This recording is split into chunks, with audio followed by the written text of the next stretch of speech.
House on the Prairie goes silent with Tennessee in town for the SEC debut for the Sooners. A lot happening there, and the Vols, hey, that defense is good. Quarterback plays outstanding. But even more so, their run game has been great. Throughout 3 games, they've rushed for over 1,000 yards, over 450 yards last week. And so, as great as Nico Iamaleava has been and their defense has been, they're playing a complete game. The injury, Vatikani, as we went back to the studio there, junior right guard, Sioape Vatikani. And the cart has come out on the field, Sam.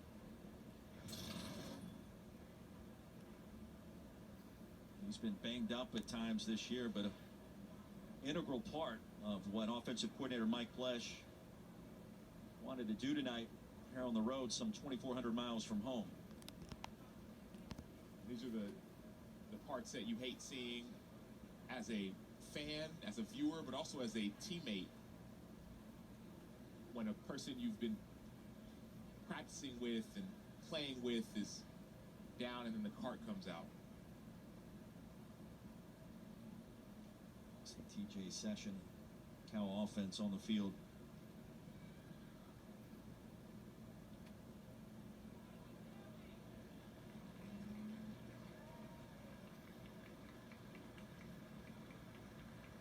He just moved his legs for the first time ever since he hit the ground. He was staying very still, likely out of precaution. The Cal medical staff got to him very quickly. They moved the players out of the way to clear the area. Florida State's medical staff quickly came, as well as the cart. Vatikani, this was actually his first game play all season. He's missed the last 3 on the sideline along with Will McDonald. They've had him well hydrated, sitting in front of fans, working him back into game reps. He was thrilled to be back. Obviously, a large group around him, all of his teammates on a knee showing support. So I'll get updates from Cal staff as quickly as I can. Junior out of Reno, Nevada. Sioape Vatikani.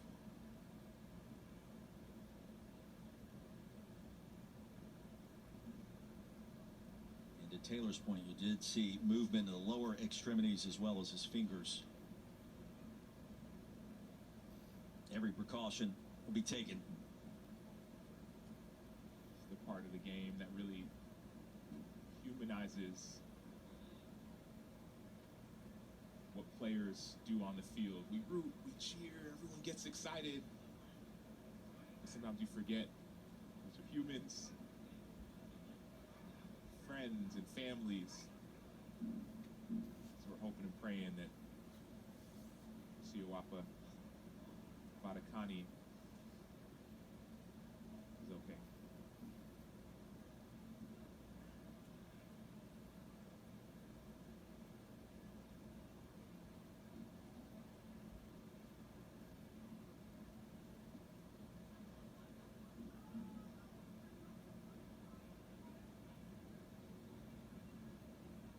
Now 1:43 to go here in the third quarter.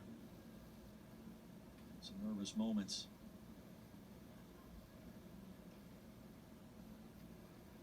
How does this impact the team and its psyche, watching one of their teammates go through what appears to be a devastating injury? It's a lot to process, obviously, for the player and for everybody involved, but tactically it becomes a thing and a hurdle of sorts, I would have to think. It almost feels like an out-of-body experience, because when you're in the midst of a game, some people compare it to battle. And so you're focused on the opponent, you're focused on the task at hand, nothing else outside of the game matters. And then when a situation like this happens, players are on knees and they all of a sudden remember, oh no, it's not even if that could be me, it's, oh, that's him, a guy who I love, a guy who I care for, a guy who I go out to eat with, a guy who I go to class with, a guy who I've been rooting for to try to get him back on the team to help us win. And so it's almost like you feel like you're not in the game anymore until you see him okay, until you see him give a thumbs up or something. That's the feeling for the players who are on the field. Justin Wilcox out to check on the situation.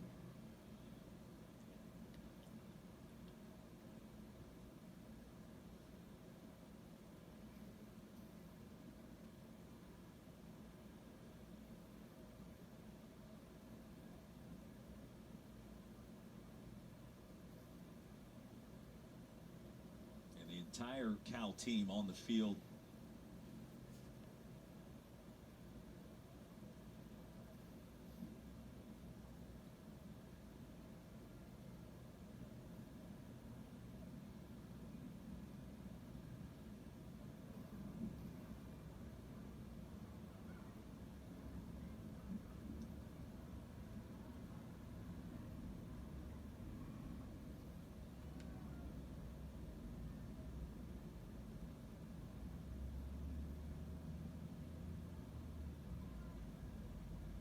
Attempt to get him on the cart.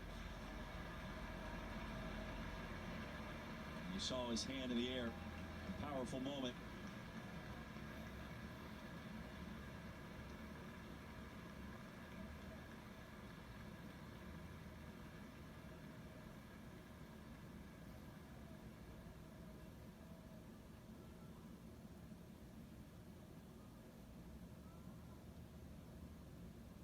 Sometimes, Roy, that athletes are really good at compartmentalizing.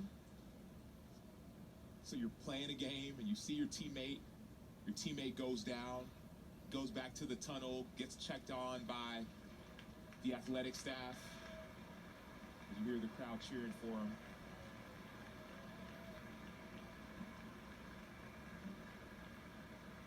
But then you have to remember that you get to go back to the game for your teammate. So it'll be 4th down, and Cal brings the field goal team